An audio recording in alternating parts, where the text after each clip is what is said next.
திராட்சப்பழத்தோட்ட ஊழியங்கள் கர்த்தரருளின ஊழியங்கள் திராட்சப்பழத்தோட்ட ஊழியங்கள் கர்த்தரருளின ஊழியங்கள் அவரில் இழைத்திருந்து கனி கொடுப்போம் கர்த்தர் வாய்க்க செய்வார் அவரில் இழைத்திருந்து கனி கொடுப்போம் கர்த்தர் வாய்க்க செய்வார் துதி உமக்கே துதி உமக்கே துதி உமக்கே என்றுமே என்றும் துதி உமக்கே துதி உமக்கே துதி உமக்கே என்றுமே என்றும் துதி உமக்கே என்றுமே என்றும் துதி உமக்கே என்றுமே.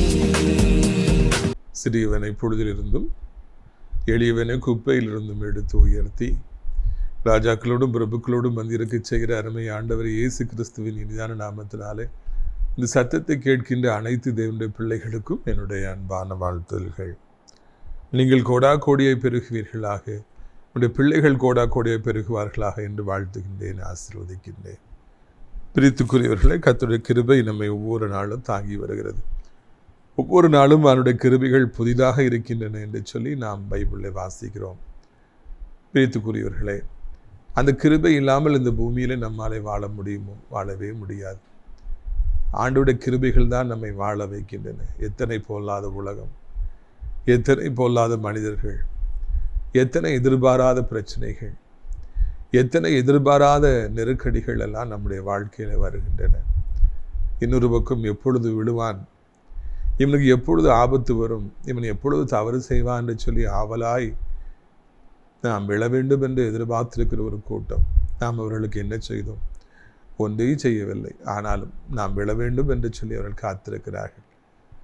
இன்னொரு பக்கம் அவசரமான உலகம் அவர்களுக்கு மிகவும் பல காரியங்கள், பிஸ்னஸ், குடும்பம், ஓட்டம், ஓடி ஓடி அவங்க இருக்கிறாங்க. நம்மளை பற்றி சிந்திப்பதற்கு, நம் மீது அக்கறை கொள்வதற்கு அவர்களுக்கு நேரம் இல்லை. இதன் மத்தியில் தான் நீங்களும் நானும் வாழ வேண்டும், விழ வேண்டும் என்று எதிர்பார்த்துக்கிற கூட்டம் ஒரு பக்கம், நம்மை கண்டுகொள்ளவே கண்டுகொள்ளாத கூட்டம் ஒரு பக்கம், சுயநலத்தோடு வாழுகிற கூட்டம் ஒரு பக்கம். இதன் மத்தியிலே நம்முடைய ஆண்டவர் தான் நமக்கு எல்லாம். நம்முடைய ஆண்டவர் தான் நமக்கு எல்லாவற்றுக்கும் எல்லாவுமாக இருக்கிறார். அவர் தான் நம்முடைய ஆபத்து காலத்திலே நமக்கு துணையாக இருக்கின்றார். ஆண்டவர் தான் நம்மை தப்புவிக்கின்றார். ஆண்டவர் தான் நம்மை ஆசீர்வதிக்கின்றார்.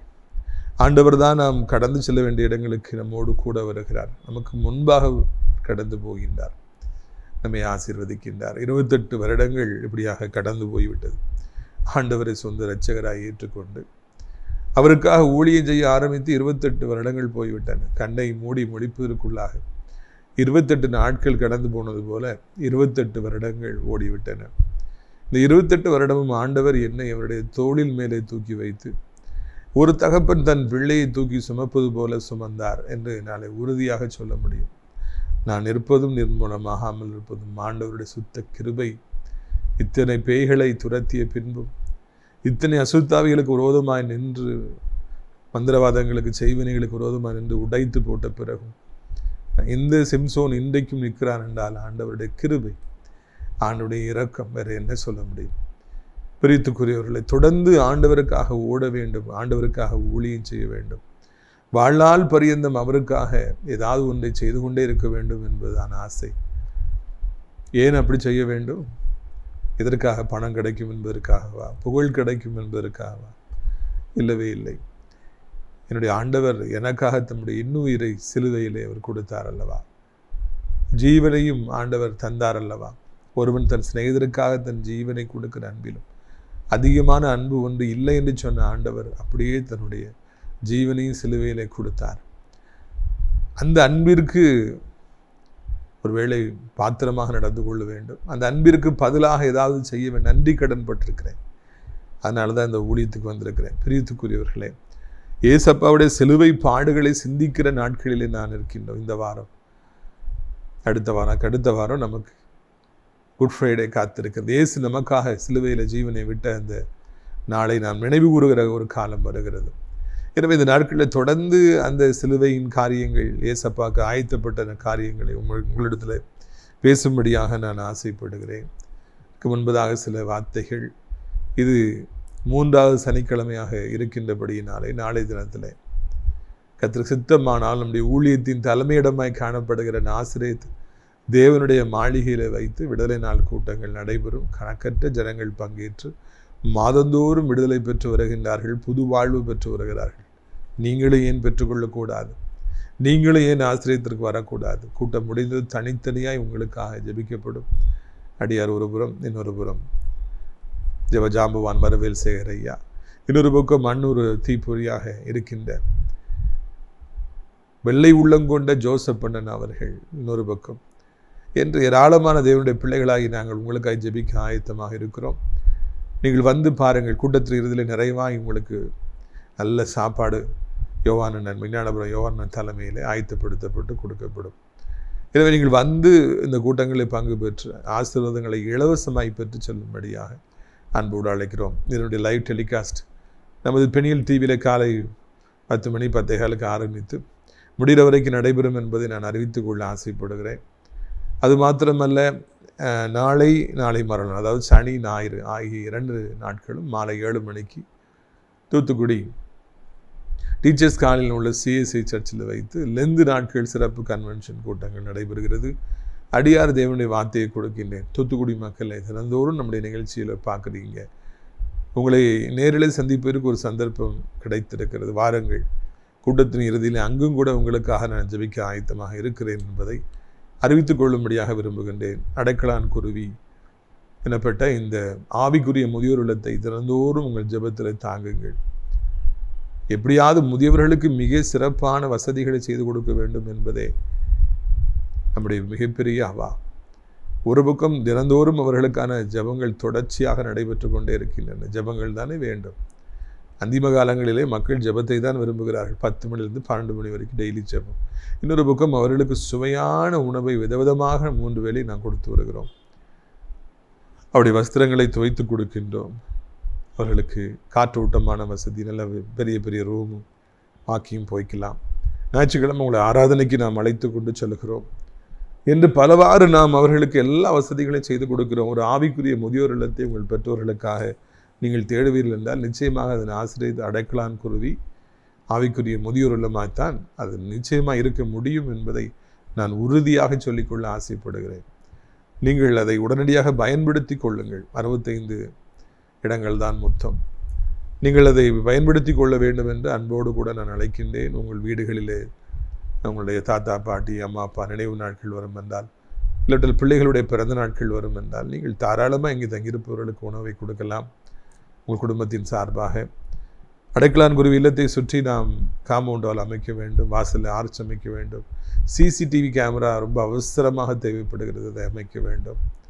பிரித்துக்குரியவர்களே, பல தேவைகள் இருக்கின்றன. சக்கர நாற்காலிகள் நமக்கு வேண்டும். இதற்காக நீங்கள் ஜெபித்து கொள்ள வேண்டும் என்று உங்களை அன்போடு கூட நாம் அழைக்கின்றோம்.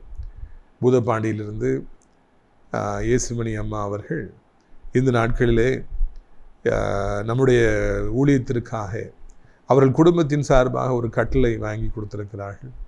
அவர்களை கர்த்தர் ஆசீர்வதிப்பாராக. பிள்ளைகள் பேரப்பிள்ளைகள் ஒவ்வொருவரையும் ஆண்டவர் ஆசீர்வதிப்பாராக என்று வாழ்த்துகிறேன். பிரித்துக்குரியவர்கள், இந்த நாளிலே நம்முடைய பிரயோஜனத்திற்காக மார்க் 14ஆம் அதிகாரம்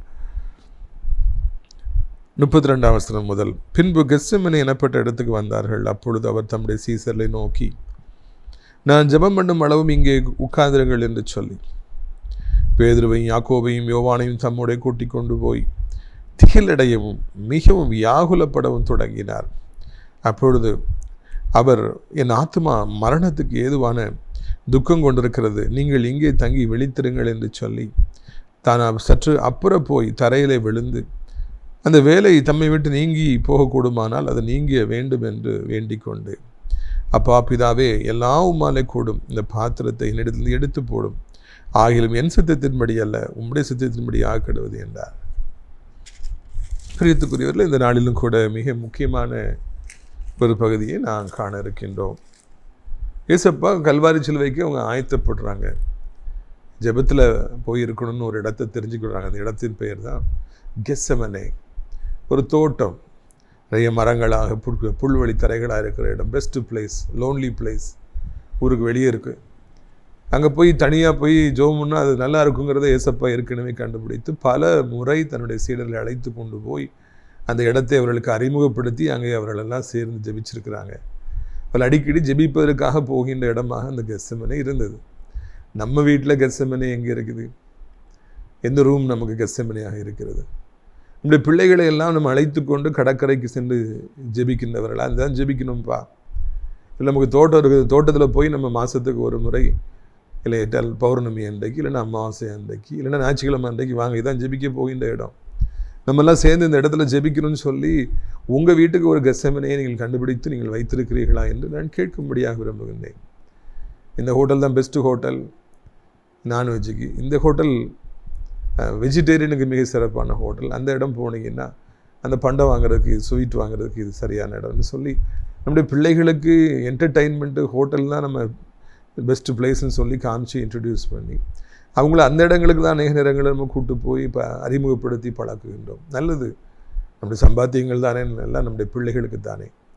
அதை ஒரு பக்கம் செய்தால் இன்னொரு பக்கம் நாம் அவர்களை ஜெபிப்பதற்கான இடங்களுக்கு கொண்டு சென்று நம்மளை பழக்க வேண்டும். நேற்று தினத்தில் ஒரு தகப்பனையும் மகனையும் நான் சந்தித்தேன், சின்ன வயதில் பார்த்தது. அதுக்கு பிறகு பல வருடங்களுக்கு பிறகு நான் அந்த மகனை சந்திக்கின்றேன். நல்லா வளர்ந்திருக்கிறார். அப்பா பெருமையாக தன்னுடைய மகனை காண்பிக்கின்றார். நான் அந்த மகனிடத்தில் பேசி கொண்டே இருந்தேன். அங்கு படித்திருக்கிறார். தகப்பனுடைய முழு ஆதரவும் பலனும் இருக்குது. தகப்பனை கர்த்தர் ஆசீர்வதித்திருக்கிறார். என் மகனுக்கு 50 வேலையாட்களை வைத்து ஒரு பிஸ்னஸ் நான் செஞ்சு கொடுக்க போகிறேன்னு சொல்லி பெருமையை சொல்லி கொண்டிருந்தான். மகனும் நான் அந்த சென்னையில் அந்த கல்லூரியில் படித்தேன், இந்த கல்லூரியில் படித்தேன்னு சொன்னார். கேட்க சந்தோஷமாக இருந்தது. இறுதியில் நான் ஒரு கேள்வியை கேட்டேன், உனக்கும் ஆண்டவர் இயேசுவுக்கும் என்ன உறவு இருக்கிறது? நீ எந்த ஆலயத்துக்கு செல்கிறாய்? ஜெபிப்பதிலே உனக்கு வாஞ்சி உண்டா? நீ ரட்சிக்கப்பட்டிருக்கிறாயா தம்பி? நீ உன்னுடைய வாழ்க்கையில் ஜெபிப்பதற்குன்னு சொல்லி சில இடங்களை தேர்வு செய்து அங்கே போகிறாயா? ஆவிக்குரிய நண்பர்கள் உனக்கு உண்டா என்று நான் கேள்வி கேட்க ஆரம்பித்தேன். அது வரைக்கும் அநேக உலகப்புறமான காரியங்களை நான் கேட்டேன். ஆனால் இறுதியிலே உன்னுடைய ஆவிக்குரிய வாழ்க்கை எப்படி இருக்கிறது, உனக்கும் ஆண்டவருக்கும் எவ்வளோ நெருக்கம் இருக்கிறது என்று கேட்டேன். அப்பொழுது அவருடைய தகப்பன் பதில் சொன்னார், இல்லை அப்படி எதுவும் உனக்கு கிடையாது என்று சொல்லி. அந்த வாலிபனாலே நான் கேட்ட கேள்விகளுக்கு பதில் சொல்ல முடியவில்லை. அதுவரை நான் கேட்ட கேள்வியில் எல்லாற்றுக்கும் 100க்கு 90, 80 என்று மார்க் எடுத்து கொண்டிருந்தார். இந்த கேள்வியை நான் கேட்ட பொழுது 0 மார்க்கை அவர் எடுத்தார். பிரித்துக்குரியவர்களே, அப்பொழுது நான் ஒன்றை உணர்ந்து கொண்டேன், அந்த வாலிபனை குறித்து குறை சொல்வதை விட தகப்பனைத்தான் குறை சொல்ல வேண்டும். மகனுக்கு பிஸ்னஸுக்கு நான் அதை கற்றுக் கொடுக்குறேன், இதை கற்றுக் கொடுக்குறேன், நான் அவரை இன்ட்ரடியூஸ் பண்ணுறேன், இவரை இன்ட்ரடியூஸ் பண்ணுறேன்னு சொல்லி தகப்பன் பெருமையை சொல்லி கொண்டிருந்தார். ஆனால் இயேசுவை நான் இன்ட்ரடியூஸ் பண்ணியிருக்கிறேன், என் மகனை ஜெபிப்பதற்காக அங்கே அழைச்சிட்டு போயிருக்கிறேன், இங்கே அழைச்சிட்டு போயிருக்கிறேன்னு சொல்லி அவரால் சொல்ல முடியவில்லை. ஏனென்றால் ஒருவேளை அவருக்கு அது முக்கியமில்லாத காரியமாக தோன்றியிருக்கலாம்.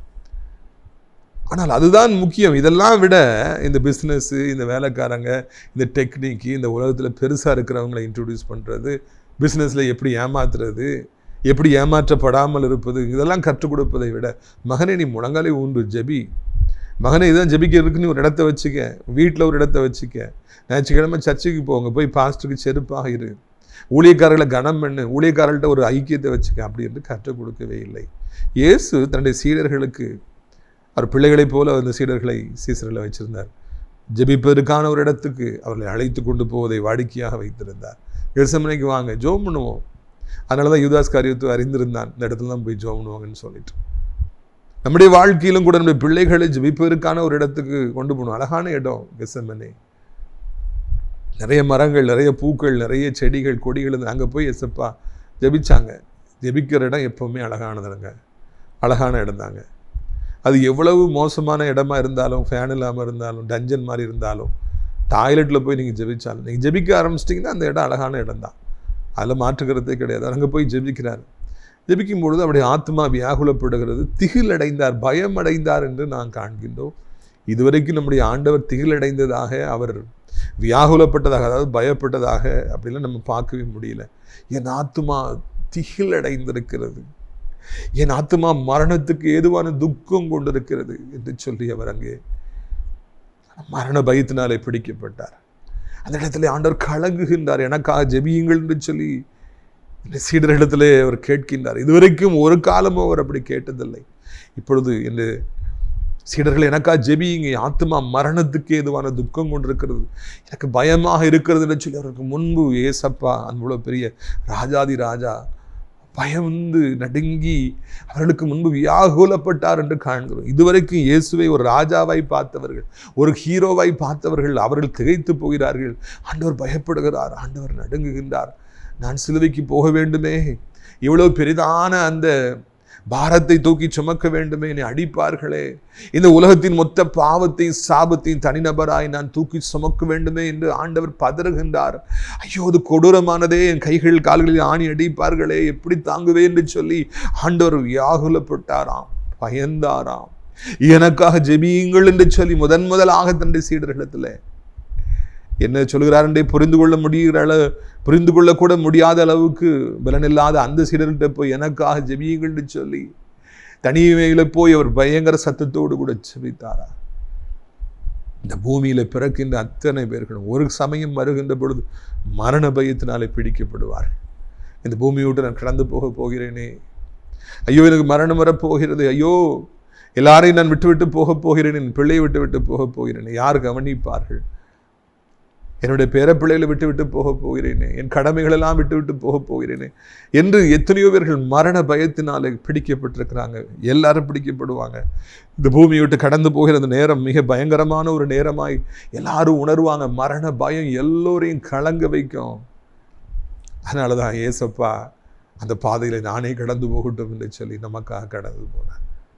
ஆண்டவர் மிகவும் நல்லவராக இருக்கிறபடினாலே என் பிள்ளைகளெல்லாம் தடுமாறுறாங்க, நான் அந்த அனுபவத்தின் வழியாக கடந்து போகட்டும், நான் அப்படியாக இந்த பாதையிலே போகட்டும், அப்பொழுதுதான் அந்த பாதையில் போகின்றவர்களுக்கு என்னால் உதவி செய்ய முடியும் என்று அந்த துக்கத்தின் வழியாக அவர் கடந்து போனார். வியாகுலப்பட்டார், பயப்பட்டார் என்று சொல்லி நம்முடைய ஆண்டவர் வாசிக்கிறோம். 3 வருடத்தின் ஊழியத்தின் பாதையிலே ஆண்டவர் கடந்து போன அந்த பாதையிலே அந்த நிமிடங்கள் மிகவும் கொடுமையான நிமிடங்களாக, அந்த இரவு ஒரு சபிக்கப்பட்ட இரவாக இருந்தது என்று சொல்லி நாம் காண்கின்றோம். பிரியத்துக்குரியவர்களே, ஒருவேளை இந்த நாளில் நீங்களும் கூட வியாகுலப்பட்டு பயந்து கலங்கி திகைத்து நிற்பீர்கள் என்றால், எனக்கு மரணம் வந்து விடுமோ என்று பயந்து போய் நிற்பீர்கள் என்றால், இல்லாவிட்டால் உங்கள் குடும்பத்தில் யாரோ ஒருவர் இன்றைக்கு கேன்சர் வியாதினாலே பிடிக்கப்பட்டு, கிட்னி ஃபெயிலியர்னாலே பிடிக்கப்பட்டு, இல்லைனா லிவரில் பிரச்சனை, அதில் பிரச்சனை, இல்லை பிரச்சனைன்னு சொல்லி அவங்க மருத்துவமனையில் ஹாஸ்பிட்டலில் இருக்கிறதுனால ட்ரீட்மெண்ட்டு எல்லாம் அப்படி தோத்துட்டே வர்றதுனால என் குடும்பத்தில் மரணம் வந்து விடுமோ என்று சொல்லி மரணத்தை நினைத்து கலங்கி கொண்டிருப்பீர்கள் என்றால், மரண பயம் உங்கள் குடும்பத்தை அப்படியே பிடித்து அசைக்கும் என்றால், நீங்கள் வர வேண்டிய ஒரு இடம் உண்டு, அது ஆண்டவர் இயேசு கிறிஸ்து. நீங்கள் வர வேண்டிய ஒரு இடம் உண்டு, ஆண்டவர் இயேசு கிறிஸ்து.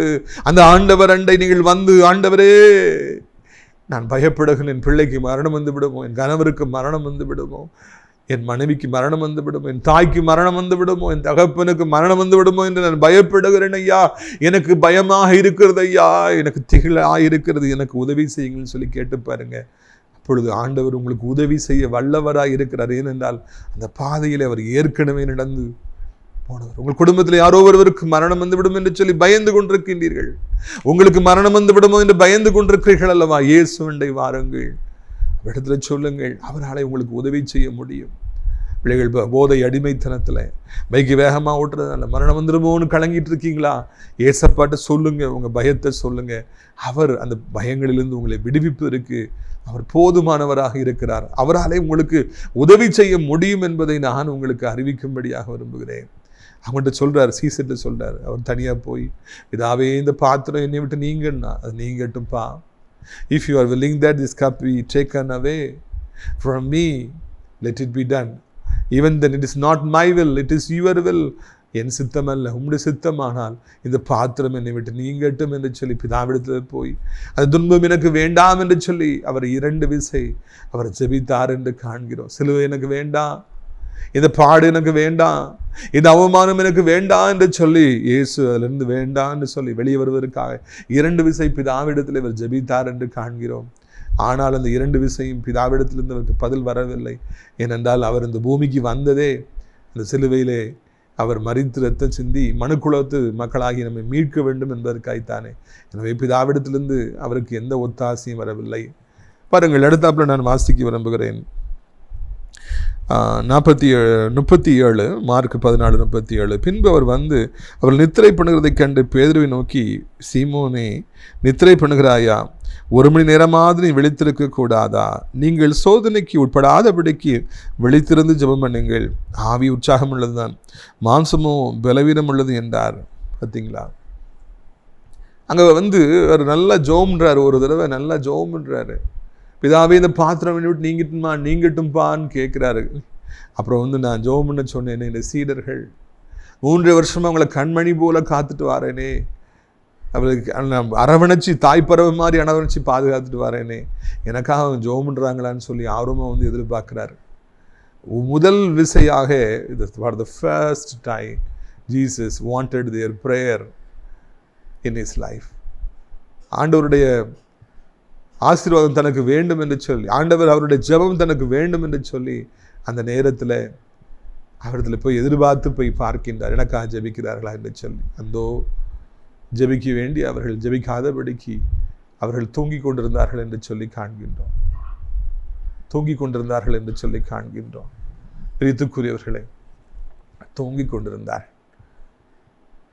அவர்களால் ஜெபிக்க முடியவில்லை. களைப்பின் நிமித்தமாக அவர்கள் உறங்கிக் கொண்டிருந்தார்கள். அவர்கள் கண்கள் எல்லாம் நித்திரை மயக்கமாக இருந்தது. அவர்கள் ஆழ்ந்த நித்திரையில் இருந்தார்கள். ஒரு பக்கம் ஆண்டவர் இரத்த வேர்வை சிந்தி அவர் ஜெபித்துக் கொண்டிருக்கின்றார். மரண பயத்தினால் நிறைந்து கொண்டிருக்கின்றார். இன்னொரு பக்கத்தில் அவர்களோ ஆழ்ந்த நித்திரையில் இருந்தார்கள் என்று நாம் காண்கின்றோம். அவர்கள் எல்லாம் நித்திரையாக இருக்கிறார்கள். அவர்களுக்கு ஆண்டவர் படுகிற பாடுகளை புரிந்து கொள்ள முடியவில்லை. ஒரு நாளும் வியாகுலப்பட மாட்டாரே, பயப்பட மாட்டாரே ஆண்டவர். அப்படி என்றால் ஏதோ ஒரு பிரச்சனை அவருக்கு வரப்போகிறதா என்று சொல்லி அவர்கள் பற்றுள்ளவர்களாக இருந்திருப்பார்கள் என்றால், அறிவுள்ளவர்களாக இருந்திருப்பார்கள். அந்த இரவிலே அவர்கள் ஆண்டவருக்காக பிதாவிடத்தில் ஜெபிச்சிருப்பாங்க. இல்லைன்னா ஆண்டவரை பலப்படுத்தியாவது இருந்திருப்பாங்க. ஆண்டை தட்டி கொடுத்துருப்பாங்க. ஏதாவது செய்ய நினைச்சிருப்பாங்க. ஆனால் அவங்க அந்த அளவுக்கு அந்த இரவிலே ஒன்று செய்யாதபடிக்கு நித்திரை மயக்கமாக இருந்தார்கள், கண் மயக்கமாக இருந்தார்கள் என்று நான் காண்கின்றோம்.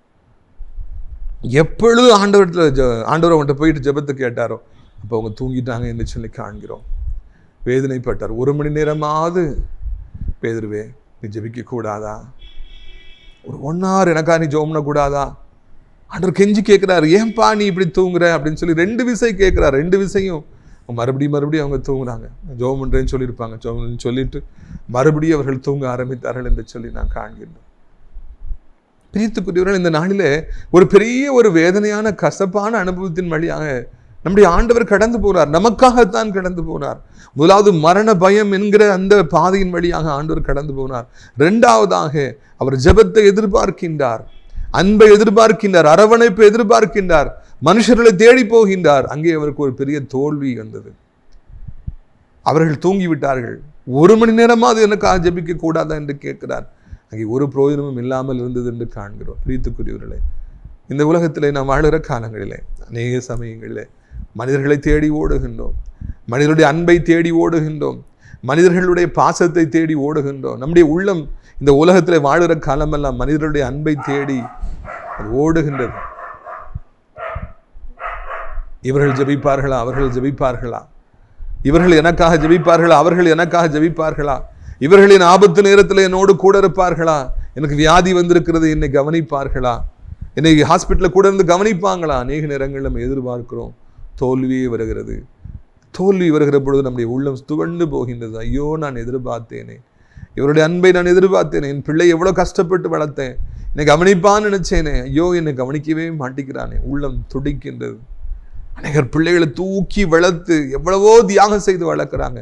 பிள்ளைகளோ கவனிப்பதே இல்லை. பிள்ளைகள் தண்ணி போடுறாங்க, கெட்டால் சொல்லி திட்டுறாங்க, அடிக்கிறாங்க. பெற்றோருடைய உள்ளம் உடைந்து போகின்றது. என் பிள்ளையே, உன்னை எப்படி வளர்த்தேன்ப்பா, இப்படி ஆயிடுச்சியே. திருமண வாழ்க்கையில் குழப்பங்கள் வருகிறது. எவ்வளோ கஷ்டப்பட்டு உண்மையாயிருந்து கணவருக்கு மனைவிக்கு உண்மையாயிருந்து செய்கிற பொழுது ஒரு நாள் பிரச்சனை வருது. திடீர்னு வியாதி வந்துருச்சு, கஷ்டம் வந்துருச்சு, திடீர்னு பிஸ்னஸ் போயிடுச்சு, திடீர்னு ஒரு இல்லாத பொல்லாத பிரச்சனை வந்துடுது.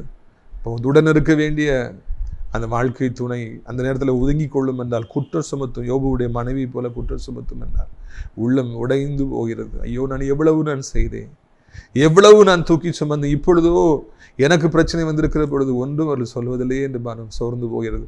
ஒருவேளை நீங்களும் கூட இன்றைக்கு இப்படியே ஆண்டவரை போல மன உடைந்தவர்களாக இருக்கலாம். யாருக்கு உண்மையாக இருந்தீர்களோ, யாரை வளர்த்து விட்டீர்களோ, யாரை தூக்கி சுமந்தீர்களோ, அவர்கள் இருக்கிற வரைக்கும் எல்லாத்தையும் பெற்றுக்கொண்டு இப்பொழுது நீங்கள் விழுந்திருக்கும் போது தூங்கி கொண்டிருப்பார்கள் என்றால், கண்டுகொள்ளாமல் இருப்பார்கள் என்றால், அக்கறை இல்லாமல் இருப்பார்கள் என்றால், அவர்களுடைய காரியங்களை பிஸியாக இருந்து உங்களை விட்டுருவாங்கன்னா அவர்களும் நித்திரையில் தான் இருக்கிறாங்க. பிரியத்துக்குரியவர்கள், இல்லைன்னா உங்களை தூக்கி சுமக்க வேண்டிய பிள்ளைகள் வாலிப காலத்தில் வியாதி வந்து மறித்து இன்றைக்கு நீங்கள் நிற்கதியாக இருப்பீர்கள் என்றால் உங்களுக்கு உதவி செய்ய ஆண்டவர் போதுமானவராக இருக்கிறார். 3வது விஷயம், ஆண்டவர் போய் சித்தம் இந்த பாத்திரத்தை நான் குடிச்சாதான் என்னை விட்டு போகணும் ஓகேன்னு ஒப்பு கொடுக்குறார். தேவதூதன் வந்து அவரை ஆற்றினான், தேற்றினான், பிளத்தை கொண்டு தன்னை ஆயத்தப்படுத்திட்டார். அவர் பிறகு கல்வாரிக்கு போனார்னு பார்க்குறோம். உங்களையும் அவர் பலப்படுத்துவார், ஸ்திரப்படுத்துவார், எல்லாவற்றையும் எதிர்கொள்ள தேவையான உதவி செய்வார். மரண பயத்தை உங்களை விட்டு நீக்குவார். பயப்படாதீங்க, இன்னிலேருந்து அந்த பயம் உங்களை பிடிக்காது. குடும்பத்தில் யாருக்கும் மரணம் வராது. ஏசப்பா நாமத்தில் சொல்லுவோம், குடும்பத்தில் மரணம் வர ஆண்டவர் விட மாட்டார். அது மாத்திரமல்ல, மனிதர்களை எதிர்பார்த்து நிற்கிற நீங்கள், மனித அன்பை எதிர்பார்த்து நிற்கிறீங்க, இல்லையேன்னு கலங்கிட்டு இருப்பீங்கன்னா கவலைப்படாதீங்க. இயேசு இந்த பாதையில் கடந்து போனதுனால உங்களுக்கு உதவி செய்ய வல்லவராக இருக்கிறார். கர்த்தரால் இந்த நெருக்கடியிலிருந்து உங்களை காப்பாற்றி வெளியே கொண்டு வர முடியும், வெற்றிகரமாய் கொண்டு வர முடியும் என்பதை மகிழ்ச்சியோடு தெரிவித்துக்கொள்ள நான் ஆசைப்படுகிறேன். பிரியத்துக்குரியவர்களே, இது நல்ல நாளிலும் கூட உங்களுக்காக நான் ஜெபிக்கும்படியாக விரும்புகிறேன். உங்களுக்கு ஒரு ஜெபம் கண்டிப்பாக தேவை. அந்த நாளில் ஏசப்பட சீடல் தூங்கிட்டாங்க. இன்னைக்கு தொலைக்காட்சியின் மூலமாக உங்களுக்காக தொடர்ச்சியான ஜெபங்களும் இதுபோல செய்திகளும் வருகின்றன. இதை பயன்படுத்தி கொள்ளுங்கள். உங்களுக்காக நான் ஜெபிக்கட்டுமா? நீங்கள் கண்களை மூடுவீர்களா? அப்பா பிதாவே, இந்த நாளுக்காக நன்றி செலுத்துகிறோம், சோத்திரம் செலுத்துகிறோம். இந்நாளில் கூட சத்தத்தை கேட்குற பிள்ளைகள் எல்லாம் மரண பயத்தின் வழியாக கடந்து போகிறாங்க. என் பிள்ளைக்கு மரணம் வந்து விடுமோ, எனக்கு மரணம் வந்து விடுமோ என்று பயப்படுறாங்க. ஆண்டவரை தோத்திரம் வியாகுலப்படுறாங்க. அதை நீங்கள் அந்த அறியறதுக்காக நீங்கள் அந்த பாதையின் வழியாக கடந்து போனீங்க. எதிர்பார்க்குறாங்க, 1 மணி நேரமாவது எனக்காக ஜெபிக்கக்கூடாதா பேதுருவே? Can't you pray for me at least 1 hour? Can't you keep watch for 1 hour அப்படின்னு சொல்லி கேட்டு கெஞ்சுறீங்க. ஆனால் அவங்க எதுவுமே செய்யலை. ஆபத்து நேரத்தில் மனிதனுடைய அன்பை எதிர்பார்ப்பது, உதவி எதிர்பார்ப்பது எல்லாம் வீணாக இருக்கிறதப்பா. இந்த உலகத்தில் உண்மையான அன்பு எங்கே கிடைக்கிறது ஐயா? நீங்கள் தான் உதவி செய்ய வேண்டும் என்று சொல்லி கெஞ்சி மன்றாடுகிறோம். நீங்கள் தான் பலப்படுத்த வேண்டும் என்று சொல்லி கெஞ்சுகிறோம் ஐயா. இப்பொழுதே ராஜா ஒவ்வொருவரையும் தொடுவீராக, ஒவ்வொருவருக்கும் கர்த்தர் உதவி செய்வீராக, ஒவ்வொருவரையும் கர்த்தர் பலப்படுத்துவீராக என்று கெஞ்சுகிறோம். வானத்தையும் பூமியையும் படைத்த கர்த்தர் திருநாமத்தினாலே எல்லா இருளும் ஆண்டவரை நீங்கட்டும் ஐயா. இந்த பிள்ளைகளுடைய வியாதிகள் என்ன வியாதியாக இருந்தாலும் அவர்களை விட்டு நீங்கட்டும் என்று சொல்லி கெஞ்சுகிறோம்.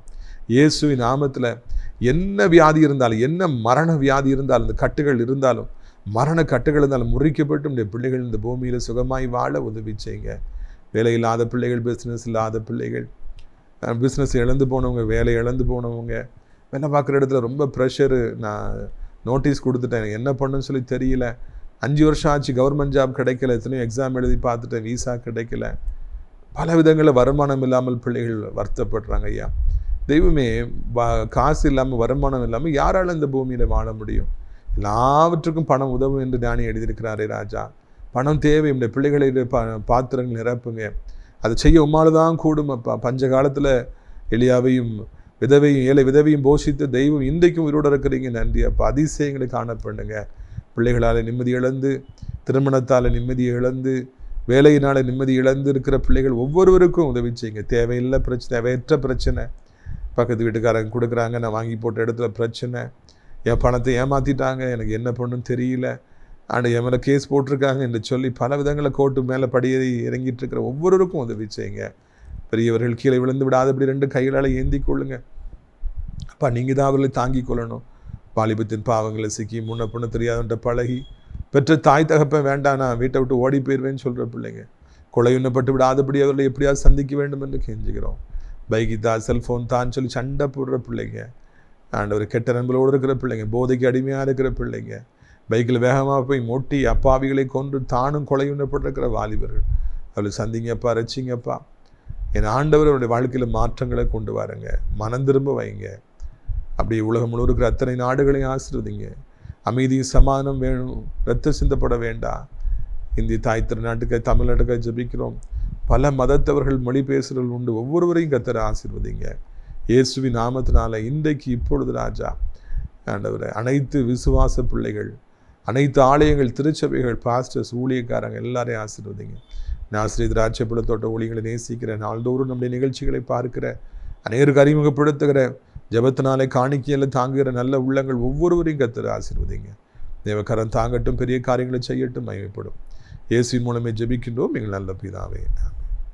என் ஆத்மாவை கர்த்தரை சோத்திரி, என் முழு உள்ளமே உடைய பரிசுத்த நாமத்தை சோத்திரி. என் ஆத்மாவை கர்த்தரை சோத்திரி, அவர் செய்த சகல உபகாரங்களை ஒரு பொழுதும் மறவாதே. ஆமென். கர்த்தராகிய இயேசு கிறிஸ்துடைய கிருபையும் பிதாவாகிய தேவனுடைய அன்பும் பரிசுத்தாவிய அந்யோன்ய ஐக்கியமல்லாத பிரசன்னம் உங்கள் அனைவருடைய இன்றைக்கு சதா காலங்களில் நிலைத்திருப்பதாக. அல்லேலூயா, அல்லேலூயா. God bless you.